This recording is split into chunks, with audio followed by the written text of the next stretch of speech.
मुझे ये लगता है कि अनुराग ठाकुर अब छोटा सा आदमी है और वो पहले मिनिस्टर था, अब नहीं है। इसका मतलब वो नकारा हुआ व्यक्ति है उनके संगठन में, वो आगे बढ़ा और पीछे आ गया, इसको मिनिस्टर बनाया नहीं दोबारा।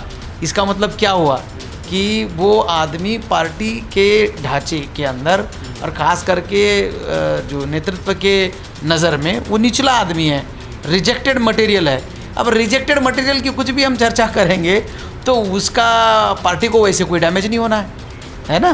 लेकिन जो बिहार में चर्चा चल रही है वोट चोरी की, है ना, और ऑल इंडिया में ये जो मुनाफाखोरी और पूंजीवाद की जो चर्चा है, या अभी जो झटका ट्रंप ने दिया है इनको, है ना, आपके ऊपर पाबंदियां लगा रहे बिजनेस और ट्रेड के ऊपर, कई लोगों की नौकरियां भी हमारी चली जाएगी। ये जो चर्चा हो करके इनका चरित्र जो उजागर होना है वो बात हट न जाए, इसके लिए मीडिया के अंतर्गत उन्होंने ये छुटवैया जिसको आप कह रहे थे उसको आगे करके नई चर्चा चलाने का एजेंडा किया है। इसलिए मैं समझता हूँ हमारे समाज में जो पढ़ लिख रहे लोग वो सब लोग ये बात को समझ जाएंगे कि ये फिजूल की चर्चा है। आजकल अजीबोगरीब बयान देने का एक चलन सा चल पड़ा है, जिसमें चाहे छुटभैया नेता हों या फिर बड़े कोई पूर्व केंद्रीय मंत्री। अभी कुछ दिन पहले अनुराग ठाकुर जी ने एक बच्चों के सामने एक प्रोग्राम में कहा कि पहले जो अंतरिक्ष यात्री थे वो हनुमान जी थे। सामने बैठे बच्चों ने बोला कि नहीं, पहले तो अंतरिक्ष यात्री नील आर्मस्ट्रॉन्ग थे। लेकिन इस पर जो है एक नया विवाद छिड़ गया है। इसी पर बात करने के लिए हम आए हैं संजय इंगोले जी के पास, जो जामिया मिल्लिया इस्लामिया में एक असिस्टेंट प्रोफेसर हैं और बाम सेव के उपाध्यक्ष। सर, इससे क्या मायने निकलते हैं कि एक जिम्मेदार नेता को ऐसे बयान देना बच्चों के सामने? क्या लगता है आपको?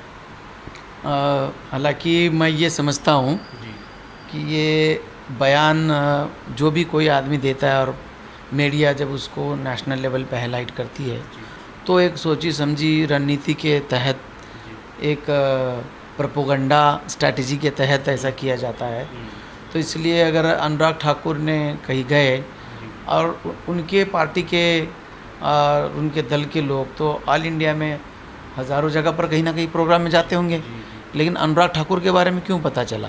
इसका मतलब अनुराग ठाकुर ने जो स्टेटमेंट दिया वो एक प्लान स्टेटमेंट है और उसको नेशनल मीडिया में, जबकि वो मिनिस्टर भी नहीं है, अगर कोई मिनिस्टर का दे रहे थे तो समझ सकते हैं, तो वो प्लान स्टेटमेंट है। क्यों?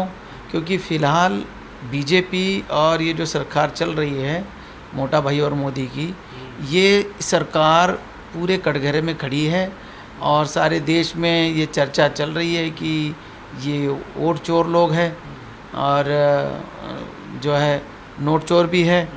मतलब इनके ऊपर जो आरोप लगे हुए हैं, और वो मात्र आरोप नहीं है, लोग मान चुके कि ये ऐसे ही है।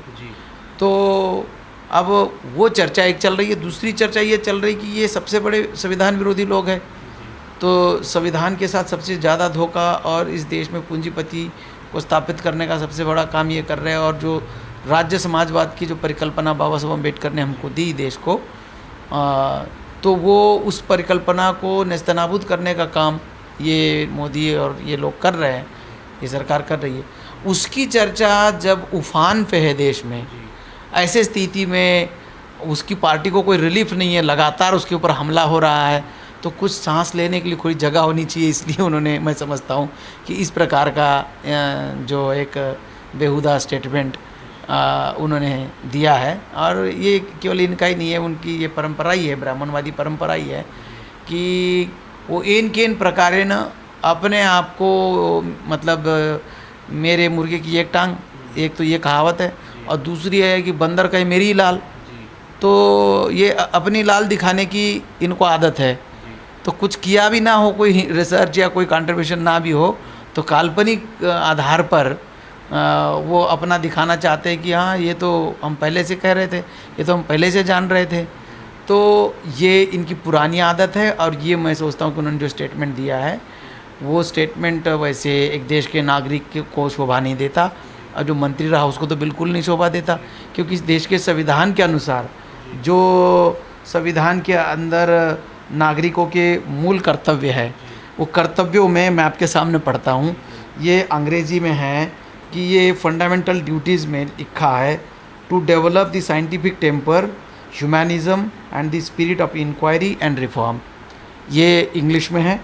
और ऐसे ही अगर आप इसको देखेंगे कि हिंदी में इसको क्या कहते हैं, वैज्ञानिक दृष्टिकोण, मानवतावाद और ज्ञानार्जन तथा सुधार की भावना का विकास जो है करे, ये प्रत्येक नागरिक का कर्तव्य है।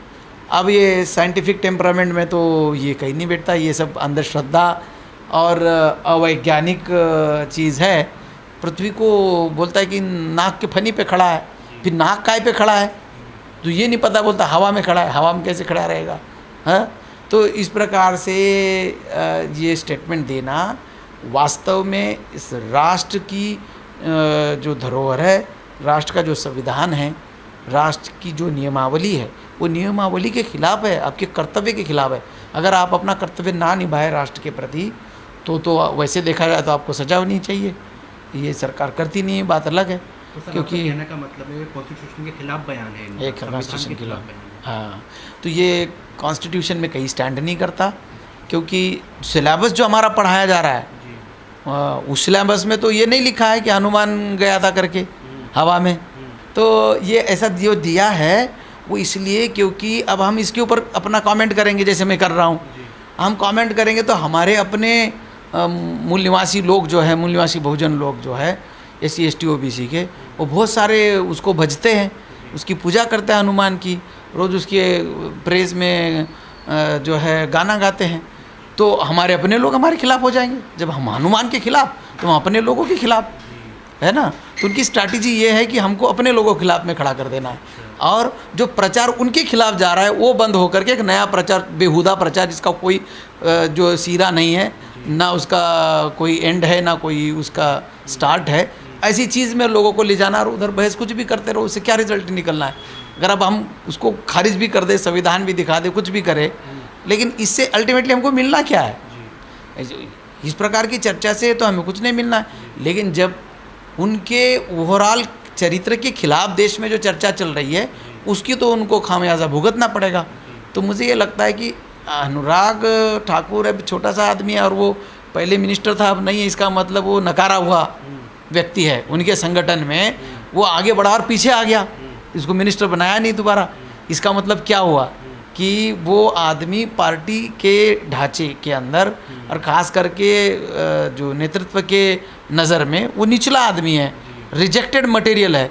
अब रिजेक्टेड मटेरियल की कुछ भी हम चर्चा करेंगे तो उसका पार्टी को वैसे कोई डैमेज नहीं होना है ना।